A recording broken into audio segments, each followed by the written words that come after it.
युवाओं में देखने को मिलता है, इतना टैलेंट पहले कभी नहीं था। और मैं ये सिर्फ आपका दिल रखने के लिए नहीं कह रहा, मैं दिल से इस बात को फील करता हूँ। आज के इस दौर में 98 to 100% मार्क्स कई स्टूडेंट आराम से ले आते हैं, और अगर कोई 98% और 100% मार्क्स ला रहा है तो किसी को कोई हैरानी नहीं होती। और हमारे दौर में सब सब्जेक्ट के मिलाकर भी कई बच्चों के 100 पूरे नहीं हो रहे थे। तो ये बात तो बिल्कुल तय है कि आज की पीढ़ी में टैलेंट की कोई कमी नहीं है। लेकिन कहानी में ट्विस्ट कब आता है जानते हैं?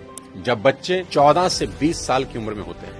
अब इनके हार्मोन्स जंप करने लगते हैं, और इसका सबसे गंभीर असर ये होता है कि ये हार्मोन्स बच्चों को पेरेंट्स से दूर कर देते हैं, क्योंकि इस उम्र में बच्चों को चाहिए आजादी, और माँ बाप वो आजादी देते नहीं, क्योंकि वो जानते हैं इस तरह की आजादी के लिए ये उम्र सही नहीं है। तो पेरेंट्स रोकते हैं, समझाते हैं, उनको पता है ये उम्र फिसलने वाली है, यही वो उम्र है जिसमें फ्यूचर बन भी सकता है और बर्बाद भी हो सकता है। अब यहां बच्चों को लगता है कि यही दो लोग मेरे दुश्मन हैं। यहां बच्चे अब माँ बाप से झूठ बोलना शुरू कर देते हैं, चीजें छुपाना शुरू कर देते हैं।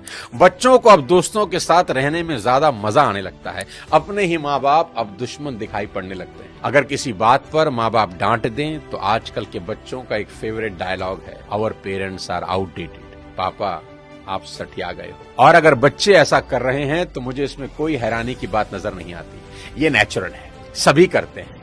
25-30 साल पहले हम भी यही करते थे, और आज के कोई 25-30 साल के बाद इनके बच्चे भी ठीक इसी इंटेंसिटी से ऐसा ही करेंगे।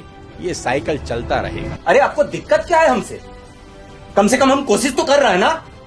बाकी मोहल्ले के लौंडों के जैसे सड़क पे आवारागर्दी तो नहीं कर रहा है, लंठाई तो नहीं कर रहा है। पढ़ाई पे ध्यान दिए होते हैं तो अरे नहीं गया ध्यान पढ़ाई पे। एक और कहानी जो इस उम्र में होती है वो ये कि बच्चे अपने पेरेंट्स से अब नफरत करते हैं और दूसरे पेरेंट की बात खुशी खुशी सुन लेते हैं। यहाँ अपना ही एग्जाम्पल देता हूँ। आज बहुत लोग मेरी बात सुनते हैं और मानते हैं, दूर दूर से कंसल्टेशन लेने आते हैं, पर मेरी अपनी बेटी को समझाने में मेरे पसीने निकल जाते हैं। कपिल शर्मा के शो में आमिर खान का भी यही प्रॉब्लम है, जो उन्होंने बताया कि सभी स्टार्स के बच्चे अपने करियर की सलाह मुझसे लेने आते हैं, पर मेरे अपने बच्चे मेरी बात नहीं सुनते। बच्चे बात सुने या ना सुने ये मेरी प्रॉब्लम नहीं है, मेरी चिंता कुछ और है, वो बताता हूं आपको।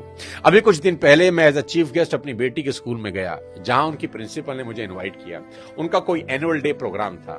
मैंने वहां भी यही कहा कि मेरी चिंता बच्चों की परसेंटेज को लेकर कुछ ज्यादा नहीं है, क्योंकि पिछले 20 साल में कोई 200 से ज्यादा कॉर्पोरेट्स को मैं ट्रेन कर चुका हूं, और मैं जानता हूं कि स्कूल और कॉलेज में पढ़ाई जाने वाली 90% बातें जिंदगी में कहीं काम नहीं आती, और 90% बातें जो जिंदगी में काम आती हैं वो स्कूल और कॉलेज में पढ़ाई ही नहीं जाती। मुझे तो याद ही नहीं कि कब sine theta upon cos theta is equal to tan theta मैंने अपनी जिंदगी में कहीं इंप्लीमेंट किया। एज अ पेरेंट आज मेरी सबसे बड़ी चिंता